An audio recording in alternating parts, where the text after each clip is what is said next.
জয় হিন্দ, জয় ভারত। নমস্কার, আমি চন্দন মণ্ডল, all India driver.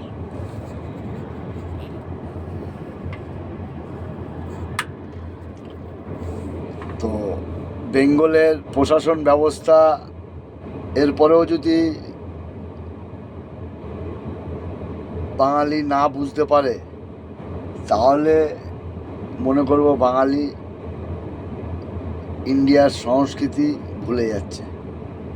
ভারতবর্ষের যে সংস্কৃতিটা বাঙালি ভুলে যাচ্ছে। কারণ সিপিএম 34 বছর দেখেছি, লাস্ট 10 বছর বুদ্ধদেববাবু চালিয়েছে, ভালো ভেবেছিল যে পুরনোটাকে জাগিয়ে তুলব, তো কমিউনিস্টবাদী তারা করতে দেয়নি। মমতা ব্যানার্জি এমন ফাইট দিল যে না, বেঙ্গলের জন্য কিছু করবে। যে মমতা ব্যানার্জি নিজের পরিবারের জন্য পরিবারতন্ত্র করতে এসছে, সেটাও বাঙালি বুঝতে পারেনি। তারপরে তো একটার পর একটাই 14 বছরে যা 14.5 বছরে হয়েছে, নতুন করে বলতে গেলে 1 বছর লাগবে, তাও শেষ হবে না, এত দুর্নীতি। লাস্ট যারা খেলা প্রেমী ইয়ং জেনারেশন, যেটা আমরাও একটা টাইম ছিলাম, এখনও আছি, কিন্তু এখন সংসারের প্রেশারে আমরা খেলাধুলার দিকে ধ্যান দিতে পারি না। তো একটা ছেলে ভিডিওতে বলছে যে আমি 50 টাকা 100 টাকা করে জমিয়ে রেখে যে মেসি আসবে, আমি টিকিট কেটে মেসিকে দেখব।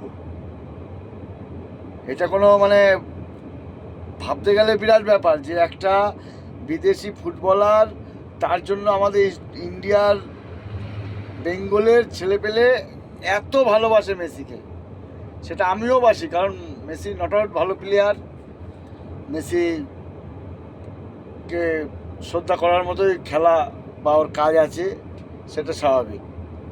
তো যেই লোক বাচ্চাগুলো আজকে জমিয়ে পয়সা রেখে এত পয়সা টিকিট করেছে, এত পয়সা কেন টিকিট লেগেছে? স্টেডিয়ামটা কি সোনা দিয়ে বাঁধানো ছিল? মেসিকে যদি পয়সা দিতে হয়, মেসির যাতায়াতে প্লেন ভাড়া কত টাকা? মেসিকে টাকা নিয়েছে মেসি? ওর তো অত টাকার দরকার নেই যে 12,000 টাকা টিকিট করতে হবে। আজকে বাচ্চা যারা জুনিয়র, এরা আবেগ বলছে, তাদেরকে পুলিশ লাঠি পিটা করেছে। আর মেসি এসছে, মেসি একটা খেলোয়াড়, ওকে তো কেউ মারতে যায়নি, ওকে দেখতে গেছে। প্রশাসন থাকবে, ও একটু পায়ে সবার সাথে হাত ঘুরাবে, একটু মাঠটা ঘুরবে। ও তো খেলোয়াড়, ও তো ওইটুকু মাঠ ওর কাছে দৌড়িয়ে একটু হাত নাড়ানো ওর কাছে কোনো ব্যাপারই না। সেইটা করতে না দিয়ে যত ক্রীড়ামন্ত্রী, ও কী বোঝে খেলাধুলা সম্বন্ধে? কিছু যদি জানতো তাহলে বেঙ্গলের আজকে ফুটবল মাঠগুলো, অল বেঙ্গলের ফুটবল মাঠগুলো দেখতে হবে যে ক্লাবগুলো নেই, পার্টি অফিসে পরিণত হয়েছে। আবার ক্রীড়ামন্ত্রীর দরকার হয় বেঙ্গলে? ক্রীড়ামন্ত্রীর কোনো দরকার নেই। যারা খেলবে, যারা উঠবে, তারা ডাইরেক্ট চুজ করবে। ক্রীড়ামন্ত্রী আমাদের বেকার ওই মাইনা দিয়ে, সিকিউরিটি রেখে, গাড়ি দিয়ে, তেল দিয়ে, ট্যাক্সের পয়সা নষ্ট করে ক্রীড়ামন্ত্রীর দরকার নেই।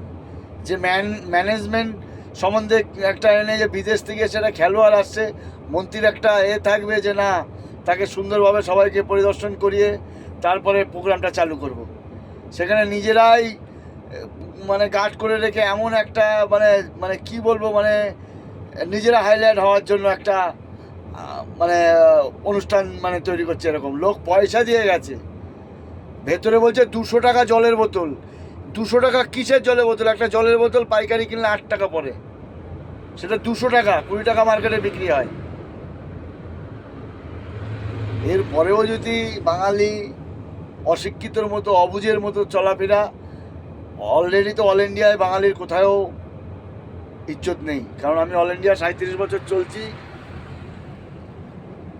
আমার নলেজে আমাদের যে মুখ্যমন্ত্রী, উনি বেঙ্গলের ভালো করতে আসেনি, উনি বেঙ্গলের কোনো ডেভেলপের জন্য আসেনি। উনি এসে ওনার অভিষেকে 10 লাখ টাকা দিয়ে চোখ সারাবে, বাড়িতে অ্যাক্সিলেটার সিঁড়ি লাগাবে, হরিশ মুখার্জি, ওর ভাই, দাদা, কাকা, ওদের সব প্লট হবে, আর সারা বেঙ্গলের লোক মমতা ব্যানার্জিকে মানতে হবে।